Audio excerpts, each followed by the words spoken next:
So, hi guys. So, we will be presenting the Digital Forensic and Incident Response Assessment.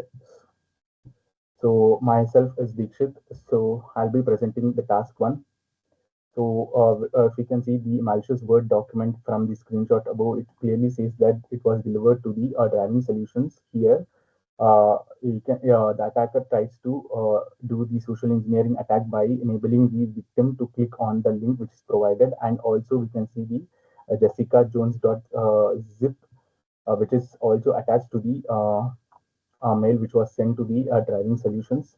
Upon the further investigation, we can also see that it also uses the Proton's email address, and password protected zip was also implemented, and also the external link which was provided here, and which was also sent to the 31st May and 2021.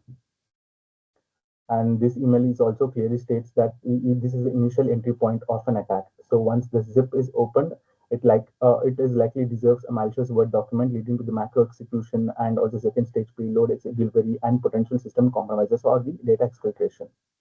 So if we can see the Jessica.Jones in the dynamic analysis in the virtualized environment, we can also see that the several data which claiming to be it is the if upon the open, we can see that it will launch the command prompt as provided in the screenshot above.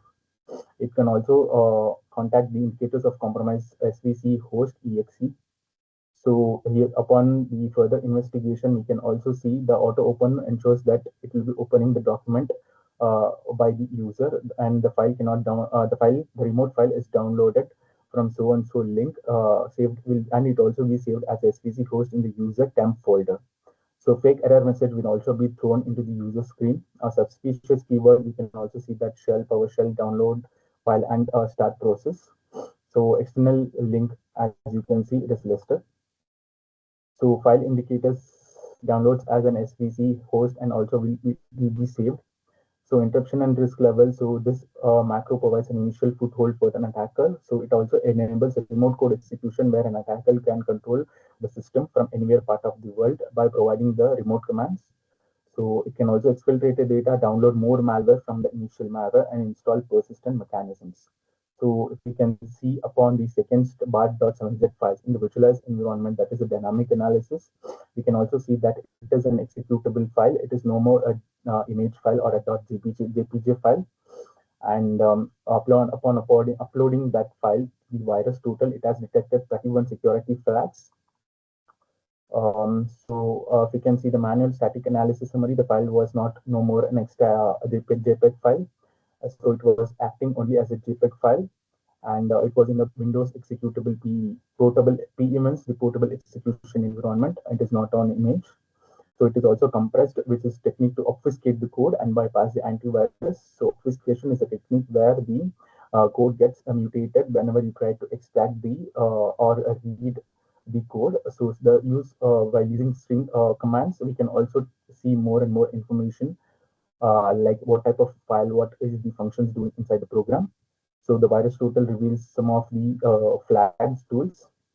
So it also claims that the file is responsible for the enabling the persistent attacker and potential data exfiltration.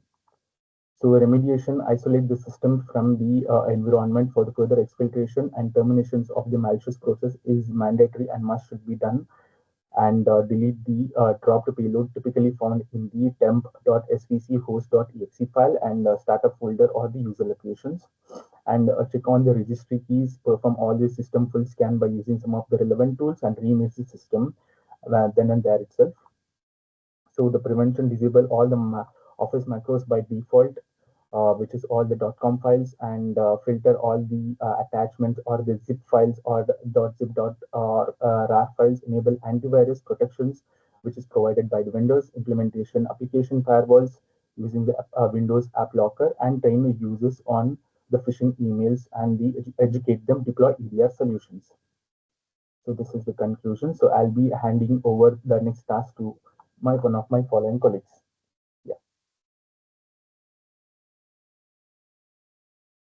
Hi, my name is Bharati Ramalingam. So Just discussing about the task 2, which is multi-stage malware analysis and anti-forensics technique. In this, we will see malware analysis of 4 suspicious files recovered from Windows 7 machine. The analysis includes static and dynamic techniques using tools such as PS Studio, Dependency Workup, Procmon, and a Process Explorer. Due to limitations in dynamic behavior visibility, the focus was placed on static indicators and anti-forensic techniques alone. Additional malware files were discovered on Windows 7 host during the network, and the static analysis of needle dot execution structure indicators and the evasion clues. Tools used to PS Studio Dependency Worker detect it ECDIE. Suspicious indicators identified or the high entropy in dot text and dot resources sessions. It's these suggest packing or encryption and use of dangerous APIs, which will allow create remote thread write process memory. Digital signatures are missing or invalid, and the packer deduction we used here or DID confirmed UPX packing, which is used to evade static scanners, and import table obfuscation. Dependency workers showed multiple unresolved DLLs such as APMS Winco, and it indicates dynamic API loading, a known anti-static technique. Our next slide, please, Dikshit. And this figure represents the uh, so these are the figures that represents the dependency worker analysis of needle, which is showing the unresolved DLL imports and loading the errors. Our next slide, please. Okay. So the next one is the a dynamic analysis of picture says dot execution and the runtime behavior and evasion. And so we I just want to know let you know about the likely behavior, waits for C2 instructions, and stealth execution to avoid the deduction by AV or sandbox. And we suggest the use of delayed execution or environment checks, persistence via the registry or startup folder, which is not directly visible. Next slide, please. So this figure shows the process monitor output showing the minimal registry and file system activity by the picture says.tech execution. Next slide, please. And this picture represents the process explorer showing the picture says.execution running silently with no visible child processes or alerts. And next slide, please. Okay, so and coming to the static analysis of parent says execution indicator structure and packing, tools used are the PS Studio, Dependency Worker, and DIE. Suspicious indicators are packed um, binary, high entropy in executable sessions, and PS Studio showed use of suspicious APIs when execution shall execute and sleep. No valid digital signatures were deducted. Import table findings, dependency workup, reports missing uh, or delayed load imports that suggest the use of manual API resolution to evade the deduction. And functionality inside, we can um, talk about the static indicator that suggests the picture says that execution is a lightweight backdoor or a payload component. Next slide, please. So this picture shows about the P PES Studio scan of the picture says dot execution, which shows the multiple antivirus detection and the high risk indicators. Next slide. And it shows about the dependency worker output for the picture says dot execution, showing the unresolved DLL imports and potential API obfuscation. Next slide, please.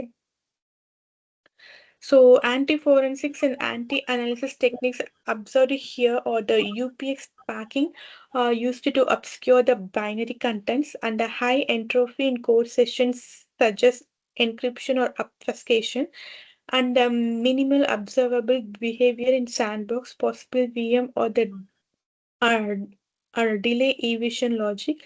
Time stomping used to falsify the compile dates and hide the true file age. Next slide, please. Yeah, that's the end of the task two. Thank you. Okay. Hi everyone. I'm Albi. So for task 3, I'll be going over the attribution and threat actor analysis, basically figuring out who was behind the phishing attack, how they carried it out, and what their goals were. Let me walk you through how the attack worked. It started with a phishing email that was sent from a Proton mail address, Howard Hamelin 1958 protonmail.com. Protonmail is often used by attackers because it keeps identities private. The email pretended to be a parking fine notice, classic social engineering, and it had a zip file attached. The zip was password protected, which is another way to avoid automatic scanning. And inside the zip was a Word document named jessicajones.com, and it had macros enabled. When someone opened the file and enabled macros, it triggered a PowerShell script in the background. That script downloaded another file called bart.jpg from a suspicious looking VPS domain. But here is the catch: bart.jpg wasn't actually an image. It was a fact executable compressed with the UPX, and it acted like a reverse shell, basically giving the attacker remote access to the victim system. So, who do we think was behind this?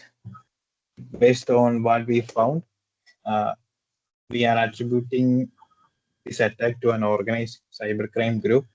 Their main goal seems to be financial, likely stealing data or gaining access they can sell or exploit. Some key techniques they used: Proton Mail for anonymity, macros combined with PowerShell for execution, hosting malware on a rendered VPS to hide their tracks. No, the previous slide. Sorry. We had rated the skill level as intermediate. They are clearly more capable than a random hacker using tutorials, but they are not quite a level of government-backed group. Based on all of this, we are about 70% confident in our attribution, which is pretty solid in forensic terms. So for next slide. Here is the technical that backed this up. We saw specific PowerShell commands like download file, start process, and create object. The URL they used to deliver the malware was partisan2.ignorelist.com, which definitely raised some red flags.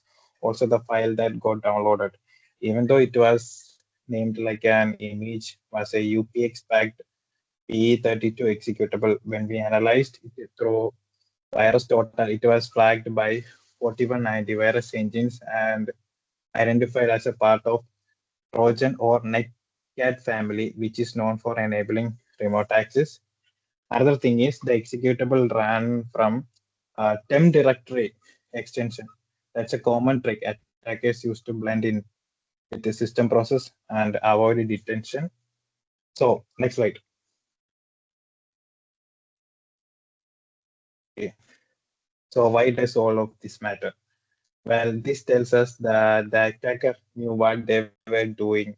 They used obfuscation add executables and fake file names to bypass detection. They also set up a reverse shell, which means they wanted long-term access, possibly to steal files or move deeper into the network. All of these techniques line up with the cybercrime groups that use crimeware as a service, where attackers rent out toolkits and infrastructure to carry out attacks more easily. To wrap up, based on the phishing method, technical behavior, and the use of VPS and remote shell tools, we are attributing this to a cybercrime group focused on financial gain. They used known but effective tactics, and while they were not ultra sophisticated, they were definitely beyond amateur level. Thank you, guys. Next is the export. I'll be handovering to my friend Hassan.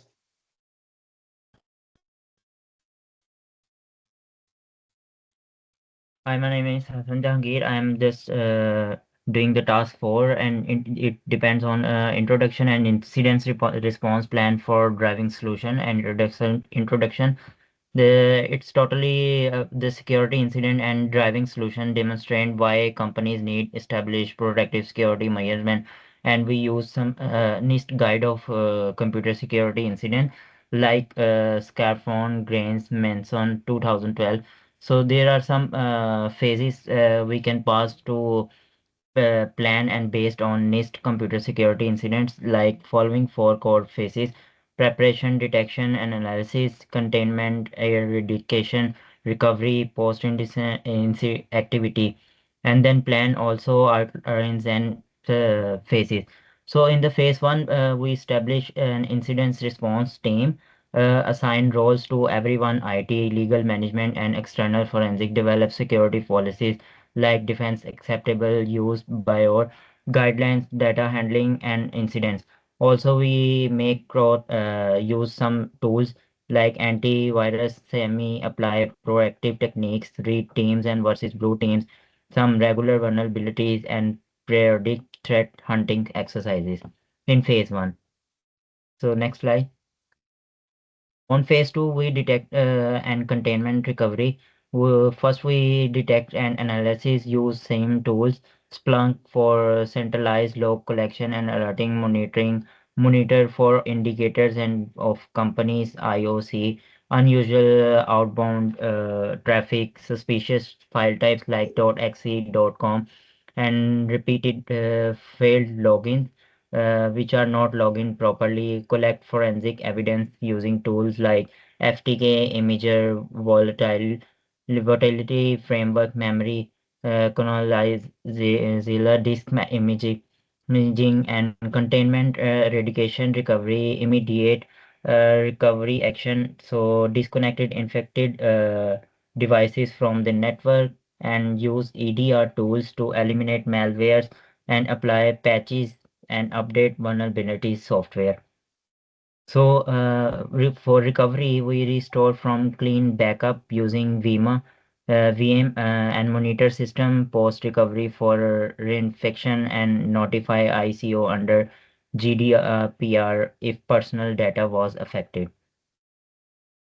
Next. So, in phase 4, we post-incident activity and use tools and techniques. Post-incident actions include some conduct a review meeting with all stakeholders to assess response effectiveness, how the effectiveness and response we have to be done on the reviews. So update the IR plan with lessons learned and new improvements during this meeting, and retained staff if human error contributed to incident. We also notified this, and in the document the incident for compliance and audits, we using the GDPR requirements. There are some tools and techniques for better preparations and for examples and purposes. Here are some categories and examples of tools and purposes. So endpoint protection, we use some tools like Crow, Dick Strike, and Central One. This one used for real-time threat detection and responses. In the category of networking monitoring, we use Zeek, Wireshark.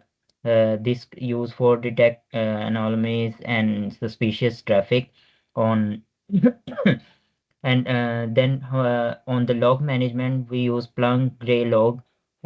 This used for aggregate analyze security logs. On category of malware analysis we use Sandbox analyze suspicious file in safe environment. For phishing simulate we use KnowBe4, and this is used for train staff to detect how phishing attacks happen and how we can retain them. And backup for recovery we use VM, that's ensure clean and restorable backups. For use we for backups only. And vulnerability scanning we use NISUs. It's identify and prioritize security risk in the task. And next is Umar. Thank you from my side. Hi, my name is Umar, Muhammad Umar Mumtaz, and I did task 5, which was cyber kill chain analysis, and I will be presenting the slides now. So, as part, we will walk through each stage of the attack using the 7-step model developed by Lockheed Martin.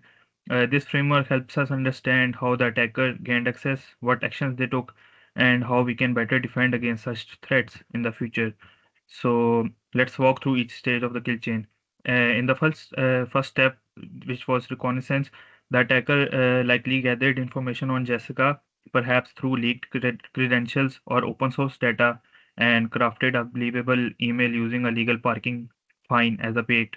And in the next step, which was weaponization, a malicious Word document by the name of jessicajones.com was created and embedded in a password protected zip file to bypass the security. The document contained an open auto open macro that launched a PowerShell command. And in the next stage, which was delivery, the phishing email was sent from a Proton mail address that leveraged urgency and legal pressure to get the user to open the attachment quickly. And in the next phase, which was exploitation, once the victim opened Sorry. Yeah. in the stage 4, Sorry. Yeah.